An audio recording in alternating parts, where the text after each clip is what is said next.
children, we are doing RE today, and remember RE means religious education, so it's where we learn all about what it means to be a Christian, and also we sometimes learn about other faiths as well. So we've been thinking about Jesus and his special friends, the disciples, and last lesson we heard about the story where Jesus went on the fishing boat with his first two disciples. And today we're going to think about another of Jesus' special miracles, another special time he shared with his friends. And it's called Jesus Calms the Storm. So I'm going to read it you out of the Bible. Now, Jesus Calms the Storm comes from the New Testament because all of the stories in the New Testament are after Jesus was born. Okay, so I'm going to read it from here, and there's also a little link on Seesaw for you to watch an animation after this. It's only a couple of minutes long. One evening, when Jesus was tired after talking to people all day and making the sick ones well again, he asked some of the disciples to take him across Lake Galilee.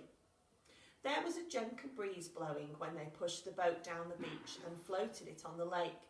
The disciples hoisted the sail and the boat skimmed away across the smooth water. Jesus lay down in the bottom of the boat and was soon fast asleep. Suddenly, the wind started blowing stronger and stronger until there was a great storm. The waves grew bigger and bigger and splashed over the side of the boat. The disciples were very scared. Some of them were fishermen and knew how dangerous storms on the lake could be. They thought the boat would fill with water and sink. Although the wind was so noisy and the waves so rough, Jesus slept on. At last, one of the disciples could bear it no longer. He shook Jesus and woke him up. "Master, please save us," he shouted. "Can't you see that we're all going to drown?" Jesus woke up and looked at the storm for a moment. Then he stood up, raised his arm and said, "Hush, be still." At once the wind died away and the waves became calm. "Why were you afraid?" Jesus asked the disciples. "Don't you believe I will take care of you?" The disciples didn't know what to say.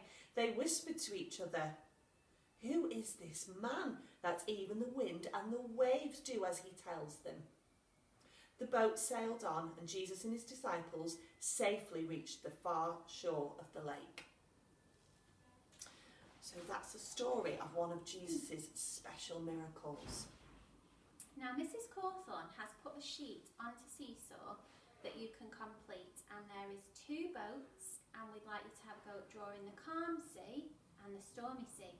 Then draw the disciples on and think about what their expressions or their gestures might be like in those different situations.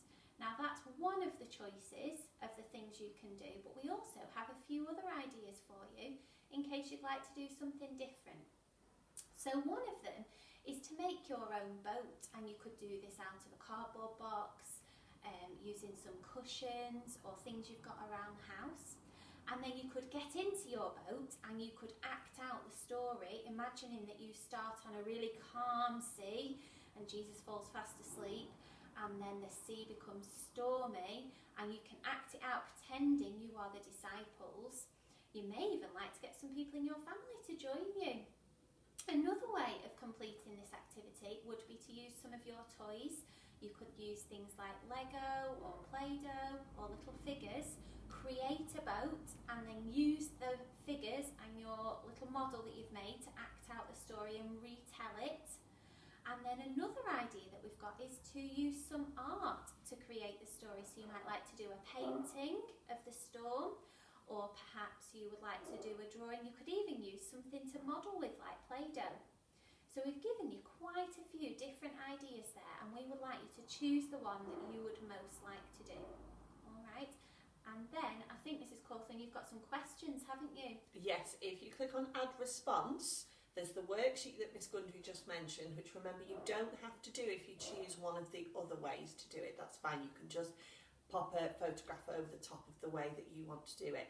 But if you click on the next page, there are some questions. Again, we don't need you to write them out. We don't need you to do any of that. You could just chat about the questions with your family. at home. You could record yourself with some of the answers, but again, you don't have to. It's just so that you have a little bit more of an understanding of the story and we think about how the story makes you feel. Okay? Those questions relate a little bit to feelings, so we've been thinking about our feelings, and please make sure this week that you're keeping a track of your feelings using your mood tracker. Some of you might need to draw yourself a new grid, but it's really important to keep thinking and talking about how we're feeling and just letting those people at home with us know. Fantastic. So we really look forward to seeing all of your work that you send, and we hope that whichever option you choose, you enjoy it.